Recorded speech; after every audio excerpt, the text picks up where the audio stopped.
조흐란 맘다니 같은 사회주의자 무슬림 인물이 어쩌다가 이 자본주의의 끝판왕인 뉴요크에서 시장으로 당선됐을까요? 바로 오늘 이 영상에서 이 질문의 답변을 찾도록 할 건데요. 그러면 본론으로 들어가시죠.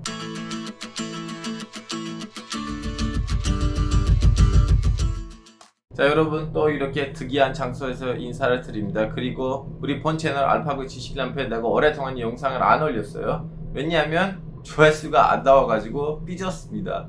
그래서 중동타임즈 채널에 내가 열심히 영상을 올리고 있었는데요. 사실 이 영상도 거기에다가 올리려고 했다가 오래간만에 영상 올리자고 해가지고 지금 여기에다가 올리게 됐습니다. 앞으로 어떻게 될 건지 모르겠네요. 여튼 주제를 벗어나지 않겠습니다. 오늘의 주제는 뉴요크 시장 선거 결과이죠. 자흐란 맘다니라는 91년생의 인도 배경이 있는 아프리카 태생 사회주의자 젊은이가 당선됐어요.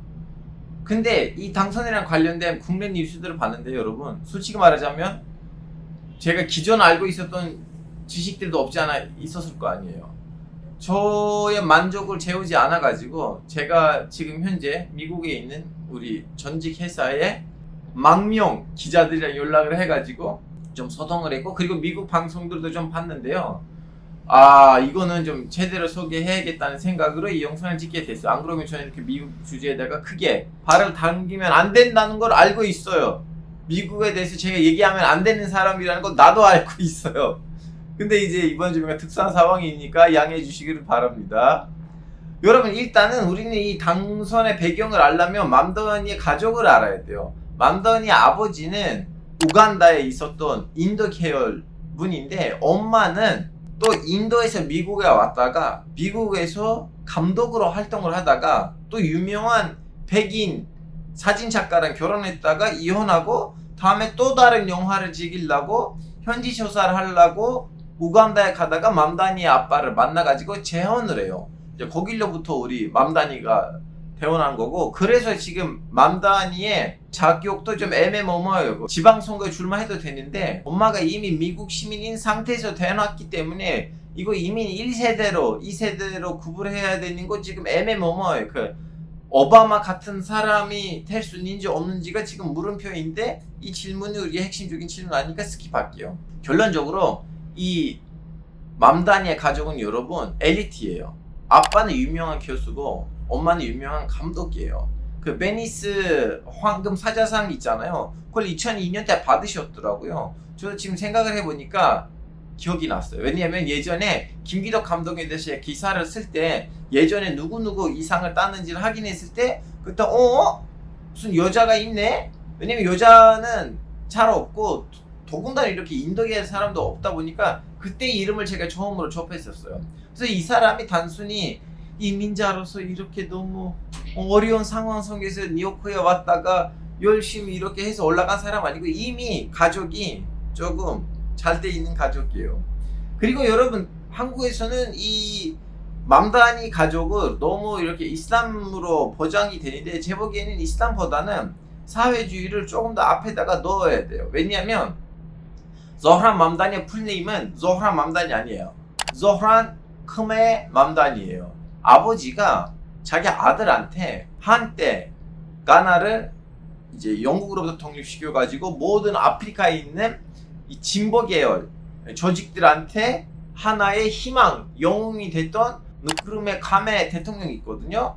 그 카메를 갖다 자기 아들한테 주는 거예요. 어떤 아프리카 정치 지도자의 이름을 자기 아들한테 줄 정도로 아버지는 조금 사회주의적인 생각이 강해. 그분의 이제 유명한 책들도 있어요. 그러다 보니까 맘다니는 사실은 여러분 이렇게 이슬람 전체성으로 출범했던 사람 아니고 사회주의적인 배경으로 정계에 들어간 거예요. 이슬람 거인을 그 이후에 탄 거예요. 더군다나 이제 최근에 가자 지구에서 전쟁이 있었잖아요. 애매모호한 거 뭐냐면 수니파인지 시아파인지가 정확하진 않아요.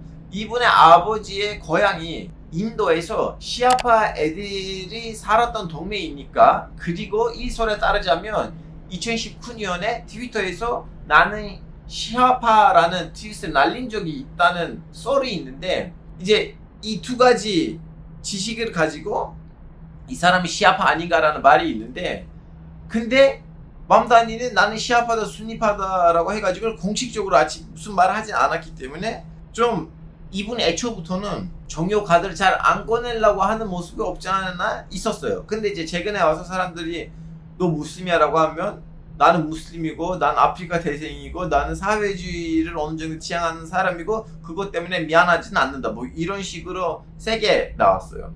저는 이 부분을 여러분 왜 설명하냐면요, 지금 미국처럼 이제 유럽에서도 특히 영국 런던 시장도 사디칸, 이제 또 인도스 강의 무슬림 시장이잖아요. 그분들이랑 결이 달라요. 서양 세계에서 정계에 진출하는 무슬림들은 두 가지 성격이에요. 하나는 이슬람주의를 통해서 활동하는 애들, 애초부터 이슬람주의로 가는 애들. 그리고 두 번째는 우리는 무슬림이니까 우리를 받아줄 데가 없으니까 아싸리 진보 사람들 안에 들어가서 가자. 제일 대표적인 사례는 아마 어느 정도 런던 시장 사디칸인 것 같은데, 이 사람은 애초부터 정치에 맨 처음에 들어갔을 때 무슬림으로서의 전체성보다는 사회주의, 근데 또 우리가 알고 있는 그 강력한 사회주의 아니고 미국이다 보니까 좀 살짝 물이 들어가서 부드러운 그 사회주의를 가지고 애초부터 그걸로 출범했던 사람이니까 좀 이념적으로는 이 사람이 이슬람보다는 사회주의에 더 가깝다고 보시면 됩니다. 자, 이제 여기까지는 이 사람의 설명이었는데, 지금은 미국 분위기가 어떠는가 이 얘기도 해야 돼요. 동시에도 주변에 있는 몇 개 주에서도 주지사 선거가 있었는데, 이 주지사 선거의 결과를 보고 조금 우리가 추론을 할 수가 있어요. 비지니아 주는요 여러분 스윙 스테이트이거든요. 오늘은 민주당, 내일은 공화당 이렇게. 근데 이번에 민주당이 압승했어요.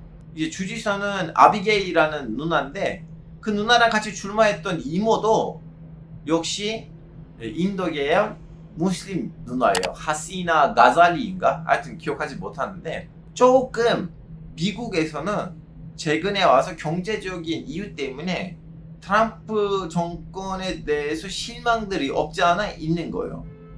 안 그랬으면 이 정도로 압도적으로 비지니아주에서 민주당이 당선하려나 모르겠어요. 왜냐면 여러분 제가 이 얘기를 왜 이렇게 강조를 했냐면, 지금 아시다시피 미국에서는 정부가 샷다운된 상황이에요.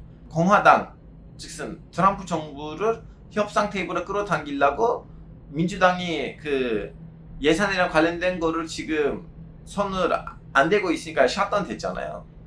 보통 역사적으로는 여러분 이렇게 샷다운의 원인이 되는 정당이 다음 선거 때 저벌 당하거든요. 그래서 저는 솔직히 말하자면 뉴욕시는 모르겠는데 나머지 버지니아주에서는 다시 공화당이 당선되는 거 아닌가라는 생각을 했었는데 아니더라고. 이건 확실히 경제적인 문제가 미국 안에서는 큰 영향을 미친 것 같아요. 자, 그렇다면 자하람 맘다니의 선거 전략이 어떠는가, 이 부분도 좀 약간 얘기를 해야 되는데, 여러분 사실은 이 사람은 우리가 작년까지만 해도 몰랐어요. 이 사람 유명하진 않았어요. 근데 여러분 이 사람 갑자기 뜨는 거 뭐냐면 틱톡이에요. 소셜미디어. 자하람 맘다니 말들 중에서 제가 제일 인상 깊었던 말이 뭐냐면, 큰 간판 100개는 하나의 비디오만큼이나 영향을 안 준다. 그래서 이 소셜미디어를 그분이 잘 활용한 것 같고, 여기서 특별히 제가 높이 평가했던 거 뭐냐면, 트럼프가 이겼던 다음날 이제 트럼프가 당선됐잖아요. 모든 민주당 애들 사이에는 절망이었어요.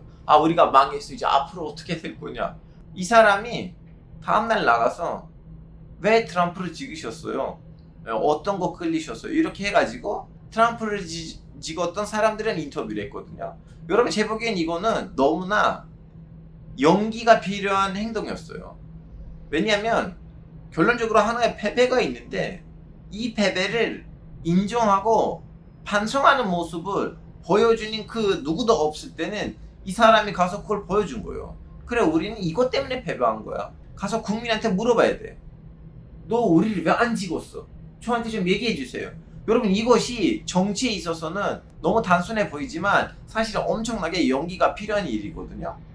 일단 이거 하나, 예전에 제가 찰리 코크 영상들을 말씀드렸던 것처럼 가서 시민이란 직접 얘기하는 거 좀 얘기해보자.